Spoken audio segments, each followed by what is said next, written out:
r/AskReddit, hey Reddit, when did your something's not right here gut feeling ever save you?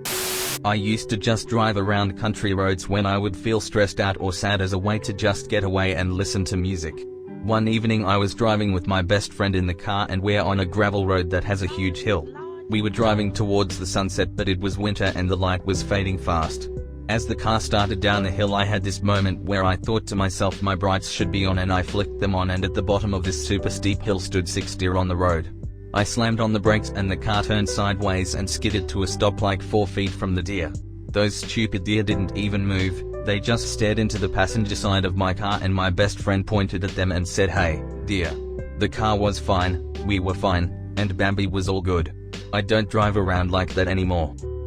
Wife called me while I was at work, just to say she was home from her night shift and planning to go to bed. She had worked night shift for years and never called me just to say she was home and going to bed before. She also sounded weirdly detached on the call. I asked her if she was okay, she said yes, just really sleepy. I got a weird feeling and told her I was going to leave work and come home. She told me I didn't need to. I said okay, and then I left work and rushed home anyway. Found a suicide note taped to the garage door. I got to her in time, rushed her to the ER, and got her the help she needed.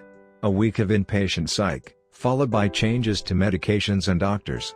This was about 5 months ago, and she is so much better now. My mom and her entire family were saved from dying from carbon monoxide poisoning by her dad. He left for work, got a weird feeling and drove back home. Everyone in the house was unconscious, and he had to drag or carry them all outside one by one. They all survived. My sister, since she was about 5, was always obsessed with tsunamis and would always ask my dad every night before she went to sleep if there would be a tsunami that night. We lived on a beach. About 5 years later, when our family was holidaying in Samoa, an earthquake struck at about 6 a.m. It was only a dull low rumble but went on for over a minute. Everyone at the resort woke up and went outside for a few minutes, then went back to bed. My sister, having been obsessed with tsunamis, ran down to look at the water and noticed the sea going out and saved a lot of lives, including my own. There was about a minute from her noticing till the tsunami hit. Luckily for us, there was a cliff right behind the resort. If not, a lot more people would have been killed. So something like a gut feeling, 5 years in the making. I went to hospital with shortness of breath and my heart racing. They did a chest x-ray, blood test for blood clots, and a few other tests, but all came back normal. After observing me overnight, everything still looked good, oxygen saturation was perfect, my heart rate was still a bit elevated but nothing too crazy, and it seemed that it was likely leftover symptoms from a bad virus that I'd had a week or so earlier. The ER doctor asks me how I would feel if they sent me home, and I just had a bad feeling about it all.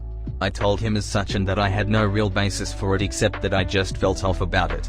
He said, "Fair enough, let's try one more test, and if that comes back negative then we'll send you up to general medicine and see if they can track something down." That test was a VQ scan that found, despite all other tests showing no results for blood clots, I actually had a whole bunch of them in both lungs. I ended up with a diagnosis of unprovoked bilateral pulmonary embolisms and am on blood thinners for life. Super grateful both for the bad feeling and the ER doctor who was willing to listen to it. Not me, but my science teacher. When she was a teenager, she was standing near some lights at a pedestrian crossing with her and her friend. Very chill, but out of nowhere she had this gut feeling that both of them had to move. They moved just a couple meters away, and the next moment a car had hit another car and had hit one of the street electricity utility poles, and it had fell and exploded. Minor explosion enough distance away that it didn't hurt the girls, exactly where they were. One of the wires had also snapped and hit it exactly where they were standing as well. They basically were in a scene of car wreckage and snapped wires and electricity explosions and the pole collapse. Just real insane. If the pole had missed them, the wire would have hit them, and if not that, then most likely the cars. That gut feeling of moving away saved both of them. I remember this story so clearly from high school science class because it was such a WTF. Pity I only paid attention to these things and not actually science, hee hee. I was learning violin when I was about 10 from an instructor at my local music shop. I got the weirdest feeling from him, even though he didn't do anything out of the ordinary. I wanted to vomit every time I looked at him, especially his hands. After 4 lessons I told my parents that I had a terrible feeling about him and I never wanted to go back. Luckily, they listened and didn't make me ever go to him again. A few years later he was arrested for molesting multiple of his students. I have no idea how I knew something was off. He never did or said anything, but I just felt it. I woke up from a deep sleep at like 2 a.m. during a winter storm. Something wasn't right. I immediately went looking for my senior dog and couldn't find her anywhere in the house. My roommates had a tendency to let her out for a walk and forget about her, closing the door. I ran to the front of the house and found her laying on the welcome mat. She was hardly breathing and covered in snow. She had been outside alone for at the very least 5 hours. I moved out shortly after. Last year, December 1st, I had slept for almost a week trying to fight what I thought was the flu. Woke up and that exact gut feeling kept on telling me something's not right with me. Called the parents to tell them and then cabbed myself to the emergency room. Took blood, the whole 9 yards, was there for 8 hours. Discharged and sent home. Called the next morning asking me to come back because they found something in my blood. Bacteremia and endocarditis. I was put on penicillin immediately, for 2 months. More tests, more things wrong. Went for a specialized test on December 21st, woke up to them telling me I need surgery as soon as possible. They're trying to find a surgical team, earliest is the 24th. I go in and while they're operating I have an ascending aortic aneurysm and it caused an aortic dissection. They're able to fix it. I've got a synthetic valve in there now. Here's the kicker. I work in a restaurant kitchen, just before the start of the holiday season. Normally most cooks would tough it out and just work. Most think, it happens and it'll get better soon. Just keep going. There was just something about the way I was feeling this time that made me go to the hospital. I'm told that if I had done that, I more than likely would have died before my birthday and they would have found out about the aneurysm during the autopsy. That still sends fucking chills down my spine. My best friend works as an emergency room nurse at the same hospital that I was operated on and she was freaking out internally but kept it together on the outside for me. She explained just how serious this all was after I was in recovery. I've promised to tell her whenever I get that same feeling again. TLDR. Gut told me to go to the hospital, if I hadn't I would have been dead 3 weeks later. When I was in college, I lived in a sketchy part of Chicago, Humboldt Park/Logan Square before gentrification. I liked to take late-night strolls, even when I was living in that neighborhood as a 20-year-old woman. Yeah, I know. Pretty dumb of me. One night, I was feeling stressed out so I embarked on one of my late-night strolls. I was walking along a somewhat busy road. Cars were zooming past me. Pretty normal. I wasn't paying much attention because I was too wrapped up in whatever was stressing me out that night. Suddenly, a chill shot up my spine. Hypervigilance washed over me and I became more alert than I had ever been. Something was wrong. Someone was watching me. I quickly spotted a car.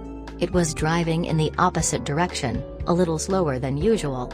It was too dark for me to see anyone inside the car, and the car was pretty unassuming. But I still knew something was off.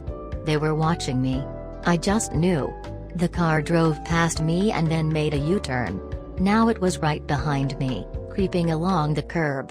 Luckily, there was a Walgreens a few blocks ahead. I started walking faster, and the car eventually sped past me and disappeared into a corner.